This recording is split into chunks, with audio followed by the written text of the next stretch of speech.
Let's use the south. Revive him. Yeah, I'll go. Kill.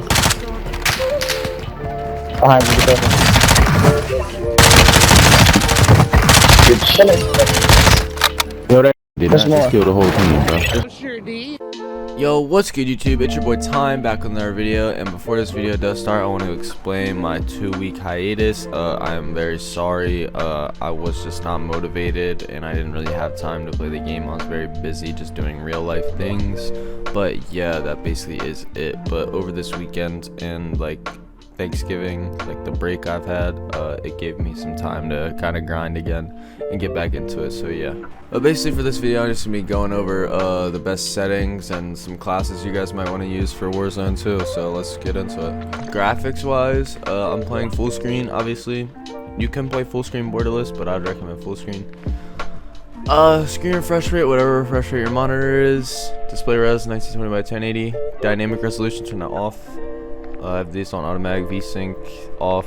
Custom frame rate, I have it on just max 250. I don't really know why it's at 250. It should be at 240, but it maxed out at 240 anyway with my refresh rate. So, and display gamma, unless you're on a TV, use 2.2. If you're on a TV, use 2.4. Quality, I would use fidelity cast and then put it on 100. It makes the game a lot more sharp. Anti-aliasing, I'm using Filmac SMA. You can use regular SMA, but I think it looks just a little bit more clean with the regular. Anti-aliasing quality, I have it on low. Memory scale, I have it on 85. Texture res, low. Cutter draw distance, I have that on short. Particle quality, low.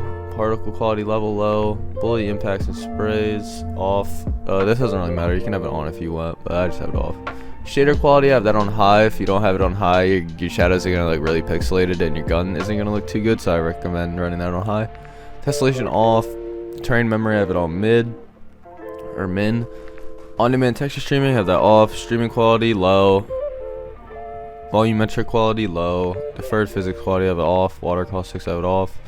Shadow map resolution, I have it on low. Screen space shadows, I have off. Spot shadow quality, I have low. Spot cache, I have low. Particle lighting, I have low. Ambient exclusion, I have low. Screen space reflections, I have off. Static reflection quality, I have off or low. Weather grid volumes, I have off. And then the video reflex low latency, I have on plus boost. Depth of field off. World motion blur off. Left motion blur off. Film grain off. Obviously 120 FOV affected. Weapon FOV, I have it on wide. Third person FOV, obviously 90. And then everything for camera movement, I just put it on least. For controller, I would recommend running any sense from like 6 to like 15, 14. Anything above that is going to be kind of too high, and you have to be really high skill to be able to control that. And anything too low, you're just a bot. ADS sensitivity, I have that just on 1. You could rock a little bit lower, but my sensitivity is at a point where I don't have to speed it up or lower it, so I'm fine. Automatic tactical sprint, I do use automatic tactical sprint. A lot of people are not using it like for MW2 because you get like caught running a lot, but honestly you still get caught running without it on. You just have to click an extra button to sprint, so I don't really understand the thing with that. But right now I'm running tap to interact for Warzone because I've been playing a lot of Warzone, so I just hold down to reload. But I wish they would make a setting to where you could tap to reload and tap to interact, but we're on controller, so we're kind of fucked right there. And then armor plate behavior, obviously apply all. Advanced target aim assist on. Right now I'm still using Black Ops aim assist. I was told that it got nerfed, but I don't really know if that's true. But try out default and Black Ops, see which one you like more. I'm still chilling on Black Ops. Gyro, I don't really know much about this. It's like in Fortnite where you move your controller and your guy moves. I know you can get like no recoil doing this by like pointing your controller down, but I don't want to mess with that. Aim response curve type, obviously dynamic. I would run always dynamic. Standard and linear aren't really good. Dynamic is always better. Input dead zones, left stick I got 0.8, right stick I got 0.7. This is basically just to help with stick drift. Sorry, my controller disconnected. But this is basically to help with stick drift because my right stick, if I have it on 0.5, I get a little bit of stick drift and I don't like it, so I just rock 0.7. My stick drift's not too bad.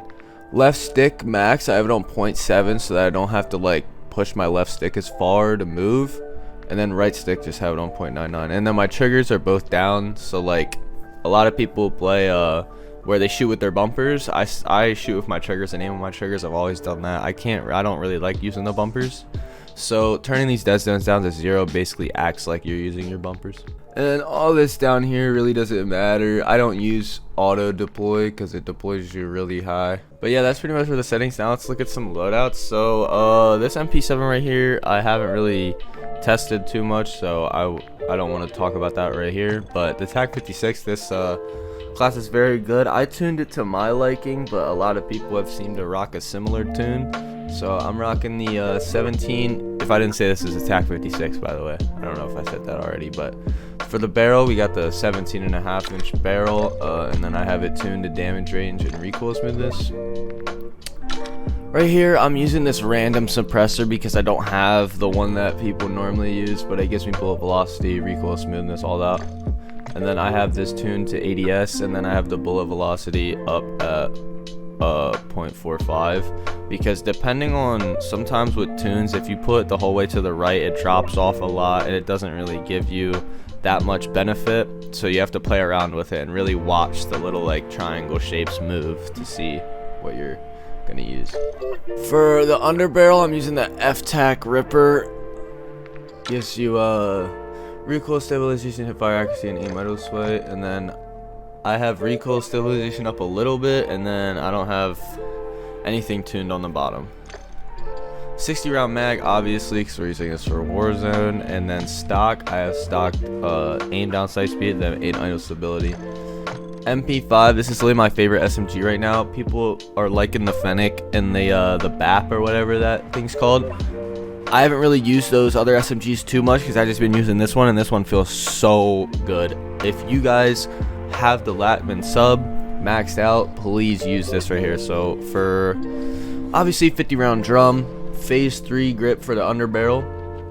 That gives you aim idle stability, hip fire accuracy, and recoil stabilization. I have it tuned to aim walking speed and ADS speed. I might change these tunes in the future because I haven't looked back at these tunes since I found out that tunes are like kind of sketchy and you got to play with them a little bit. So the tunes might change a little bit, but for now this is a good tune.